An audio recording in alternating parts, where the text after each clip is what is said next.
Hello, welcome to Being Patient Live Talks. Thanks for joining us today. We have on the show the principal investigator for a very important study called US Pointer, which stands for the US Study to Protect Brain Health Through Lifestyle Intervention to Reduce Risk. Dr. Laura Baker is a professor of gerontology and geriatrics and internal medicine at Wake Forest University School of Medicine and Advocate Health. Laura, thanks for being here. Oh, I'm happy to be here. Can you first briefly tell us about, what the U.S. Pointer study is and how it all began? All right. So, US Pointer is a clinical trial. So, it's a randomized clinical trial that we've just completed. It was the goal of the study was to test whether changing lifestyle to a healthier lifestyle could, in fact, protect brain health and protect. And ultimately, we want to see if it can protect against decline to dementia. So this is kind of a new idea that, it's not a drug. It's a lifestyle where you change your behavior, and that can actually, we're testing whether it actually has benefits for the brain. So the reason we got started is now back in 2015, 10 years ago. Wow. There was another group in Finland who published a similar study. It's called the Finger trial, and the FIN is for Finland. So the Finger trial was published. They did something similar. They had fewer people. They had 1,200 people. They were all about the same age as our folks in the United States. And they were the first to report that changing your lifestyle could protect brain health for people who are at risk for cognitive decline. So we were all excited about that. The Alzheimer's Association, it was really their idea to say, hey, if this works in Finland, maybe we should test this in the United States. What works in Finland may not work here. And so it was really important if we're going to really test. We have different cultures, we have different ways of living and relating to our health. It was really important to bring it over. So the association really took the lead on that. And I was called to the table to help lead this study. And the whole point was to say, first of all, can we replicate what they found over in Finland? Does it work for Americans? Can we protect brain health here also? Because we use healthcare differently than they do. They go to the doctor a little bit more often than we do a lot of times. They eat differently. They move their bodies differently. The darkness in the winter might have a different effect on what behaviors they choose to do. So it was just we're different, and so that was really the primary goal, is to see if we can replicate that in a more diverse population. We have a And who, beautiful, and who did you go about, recruiting and, what were the yeah. requirements? Yeah, so diversity was important for us because that is our fabric in the United States. So we wanted people from rural areas, from the city. We wanted people from all different races and cultures. We wanted older people, younger people, people at low risk due to one reason and another reason. So this is how you got in. Our clinical sites were in 5 locations across the United States. We had one in Northern California, one in Texas, one in Chicago area, one in the New England area, and one in the Southeast and in Winston-Salem, North Carolina. That's where I am. And so we wanted diversity in region because we all have microcultures. But to get in, you had to be 60 years old, between 60 and 79 years old. So that's a risk. Age is a risk. So that was one risk. You had to be not a regular exerciser. Okay. So if you're already doing the exercise and intentionally go to exercise weekly, you're out. If you're already eating a super healthy diet, like a Mediterranean diet, you're out. So I have to tell you, though, we had no problem finding Americans who met all those criteria, who were not regular exercisers. They were not already eating a healthy diet. That is, they were eating the typical American diet. And so we found lots of people who met those criteria, but you also had to have a couple other risks to get in. And let me just run through those real quick so you can kind of see who got in and who didn't. You get an extra risk point. You had to have a few risk points to get into the study. You got an extra point if you were over the age of 70, so the older age of our range. You got an extra point if you had mild cardiovascular disease. So mildly elevated blood pressure, mildly elevated blood sugar, or mildly elevated cholesterol, all risks for cognitive decline. And if you were from a certain ethnic group who has a higher risk for cognitive decline, you got an extra point. And if you had family history of a memory impairment, first degree relative, mom, dad, brother, sister, if you had first degree history of a memory impairment, that's a risk. So you got in. So those were our people. We had 2,111 folks who signed on to be a participant in Pointer. And before we get to the results, tell us, what other things do they do besides diet? Yeah, that's a good question. What people always want to know is, so, in any clinical trial, you have at least two groups. You want to compare, does one group work, well, does one intervention work better than the other? And the key for a clinical trial is that you are assigned. You don't get to pick your group. You're assigned. That means that allows us to make sure everybody's starting at the same place. That there's not preferences that you might, you've been an exerciser, so you're going to pick one group versus the other. We don't want that. It's like flipping a coin. So that's the key. So the two groups that people were assigned to were the self-guided group and the structured group. And they're both lifestyle intervention groups. They both focused on 4 pillars of health. The 4 pillars were physical activity, exercise, nutrition, number 2. Number 3, cognitive and social engagement, keeping busy socially and intellectually. And number 4, knowing your numbers, what's going on under the hood. Okay, so what is your blood pressure? What is your blood sugar? What is, know your weight. Just know what's going on under the hood. Those are the 4 pillars for both the self-guided and the structured group. The self-guided was just what it sounds like. The participants got to self-guide themselves through the intervention. They picked what they wanted to work on. They set their own goals. They tried to achieve their own goals. There was a staff person who was trained to help them provide some general support, but there was no goal setting. The participant had to do that. The structured group was given a highly structured activity program that was using, based on those 4 pillars that we talked about a moment ago, and they were provided with more support. What do I mean by that? Self-guided group met in peer teams, other participants assigned to the same group 6 times over 2 years, 6 times.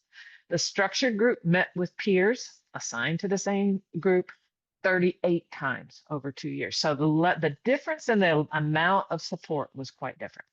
How about, is that enough for now, Mark? Yeah, let's find out the actual results, some of the key Okay. findings. What do we see here?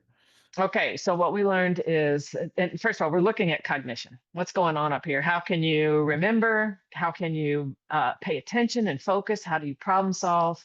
This is our main focus, because this is what we're watching when people start to decline. It's these abilities that start to decline. We're trying to protect against decline. So our measure was global cognitive function. So it's a mix of memory, attention, processing speed, how fast you can think, your thinking speed, problem solving. It's a mix of all that, but we got 1 score, global cognitive function. And what we wanted to do is see, does global cognitive function, does it change differently for the 2 groups over 2 years? What we found is both groups showed a rise in their global cognitive function. So our interpretation is both groups improved. Because first of all, let's just say the self-guided group, what I described just now, it's more than standard of care. I don't know about you, but I do not receive any of that as my standard of health care. Some team meetings, some support, and so both groups improved, but what we saw is that's important, a statistically significantly extra benefit for the structured group on cognition over and above what the self-guided group experienced. So, and so, Mark, I hope your next question would be, and this is what we hear a lot, is like, so it's statistically significant, extra benefit. What does that mean for real life? So our estimate, this is not a guess, this is based on looking at other large groups of people and what's their expected change in cognition over time, and how did our people change over time. So using what we know from science and how other groups, how people in general change over time, our best estimate, scientific estimate, is that the extra benefit in cognition for the structured group was as if we were slowing the cognitive aging clock by 1 to 2 years.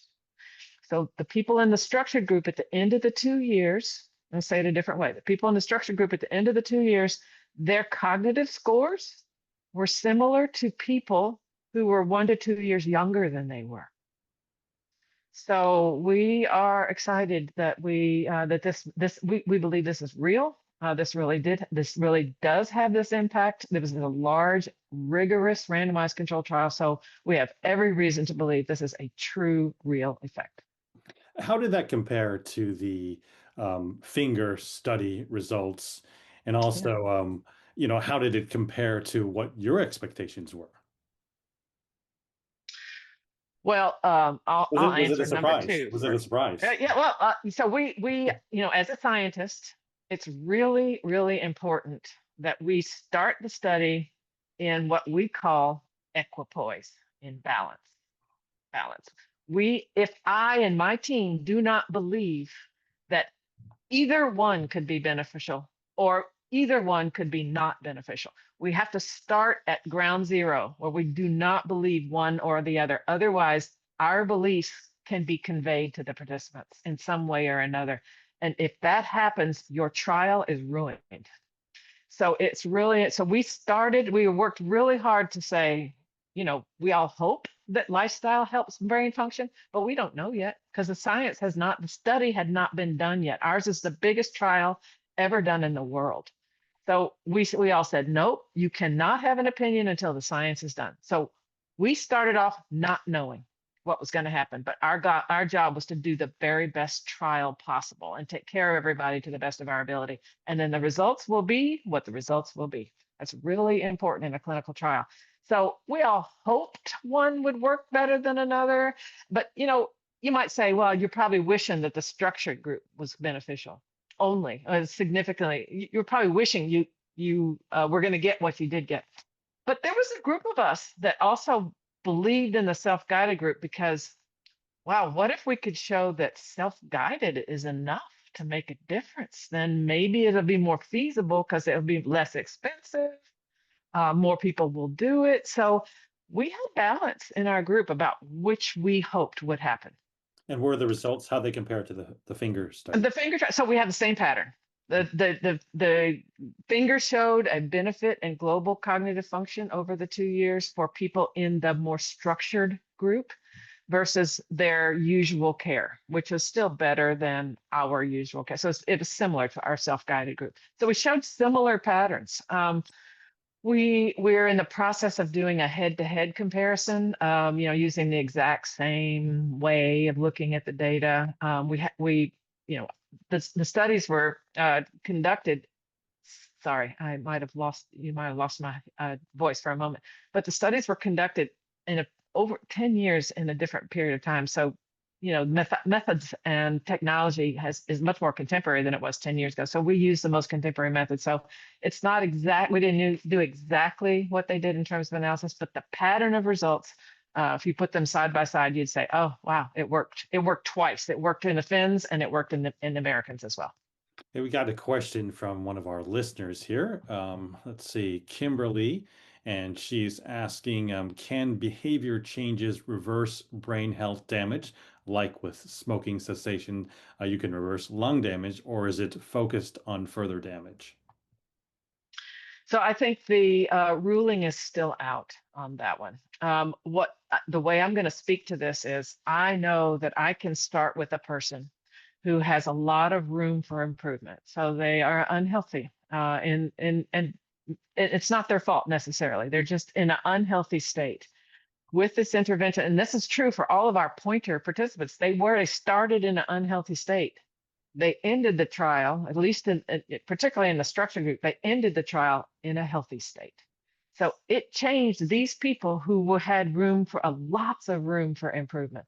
So I would say it's never too late. Can we reverse dementia with this kind of thing? We have no evidence to say that we can. But our goals are, can we slow it down? Can we prevent it? Can we prevent it from getting worse? I would say yes, yes, yes to all three of those. Okay, another question. about from Barbara here. Was the health coaching done by professional health coaches or primary care providers or nurses? How was that done? That was an excellent question. So we always hire people from the community. We worked with community partners the whole time. So we used the YMCA's. We went to the YMCA's. We hired health educators to be part of our navigator team. We also hired exercise experts and nutritionists. So these are not academics. These are people from the community. And so they had to have, to get hired to be part of our navigator team, they had to either have exercise expertise, nutrition expertise, health education expertise, or counseling expertise, that have expertise in behavior change, forming new habits. So they were experienced people. Got a lot of questions coming in. People very Okay. interested in this. Right. From Pat, can this lifestyle, I assume, changes help those who have already been diagnosed and are in the early stages of Alzheimer's? So, I can only, I can have an opinion about that. As a scientist, I can only speak to what we've done in our study. But so let me just say, our folks did not have dementia coming into the study. Some of our people do have mild cognitive impairment. So they've crossed the line. They're in the gray zone. They're not to dementia yet, but they do have some cognitive impairment. And we actually saw stronger benefits for people who were were the lower performers at baseline. We saw bigger improvements with the structured group for those people.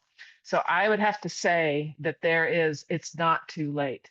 The issue would be if it's a full on dementia, the person has crossed the line into dementia. Some of the logistics of, you have to want to do these things. You have to have some internal motivation to do this. And if you're always having, as a caregiver, to tell someone or get someone to do X and Y, this could be more stressful for the caregiver. So I think you have to find that balance point about what's good for the patient and good for the caregiver, but make sure that balance of what's good for the caregiver is part of the equation. Another question from our viewer, Ashley, very hot topic here. How will the U.S. be able to conduct research and studies like this in the future if funding, with diversity being a criteria, gets grants canceled and funding rescinded by the federal organizations like DHS and NIH? Yes. So this is something that has worried and scared us from day one. But you know what? We are we find ways to do the same work with different. I have to say that the messaging is different, but it's the same work. And so first of all, this study was funded by the Alzheimer Association. They are not under the same restrictions. But also, I think what we've just learned is that, when we're, with our focus on diversity and, I'm talking about, diversity, rural folks, ethnicity, women, women, health issues for women in particular, all of this diversity is kind of shut down right now. But so the focus is really turned on who's at greater risk. Whoever's at greater risk, there is no closing of doors to people who are at greater risk. You keep it open to that at that point, and really maybe that is where we may end up. But at risk, there are many subgroups across the United States who are at greater risk, and the research will not be closed to those individuals because of that risk status. Are these people that participated going to be followed further? Are we going to know more about Yeah, them? What's going on in yeah, the sort of the yeah. next Yeah. steps? Okay, so we've got 2,111 participants. 80% of them, 83% of them has said, yep, sign me up for another 4 years. So we're following our people for another 4 years. They're not doing the intervention with us. We're encouraging them to continue it with, on their own with support from their community, family, friends. But they still come in to see us once a year for full assessments of cognition and other things. And we see them in the community. We're doing all these community events where we're encouraging them to stick with it. And so we're going to have 4 more years. So in the end, we're going to have 6 years of watching these individuals to see what the effects of the lifestyle intervention has been on them for a long period of time. And not just with this particular group, you have other studies going on, right, that look at all kinds of things. Um, uh, they're sort of, I guess, pointer spawn studies. Tell us about some of those other. Pointer spawn study. I like that. Yeah, the spawn studies are we call them ancillary studies or sub studies. I like spawn. I think that's a better idea. I'm going to start using that. So yes, we have 4 other studies that were attached to the parent trial, and what it does is expands our scientific footprint. We're going to learn a whole lot more because of these 4 extra studies. So the 4 studies are brain imaging. So we're doing MRI, magnetic resonance imaging to get structure of the brain, but also PET imaging. So we're imaging the Alzheimer pathological features, so amyloid and tau. 1,000 of our people signed up for that. So we have that those results that will be reported in December of this year in San Diego at a meeting. Second one is sleep. We send people home with equipment and we get objective measures of how they're sleeping and sleep apnea in particular. So those we'll have that data. 800 people agreed to that of our 2,000. That's going to be reported in December also. And then we have vascular health. We have a lot of measures that we take of imaging of your vessels, look at your health of your vessels to see what age your vessels are and whether the intervention changed your age of your vessels.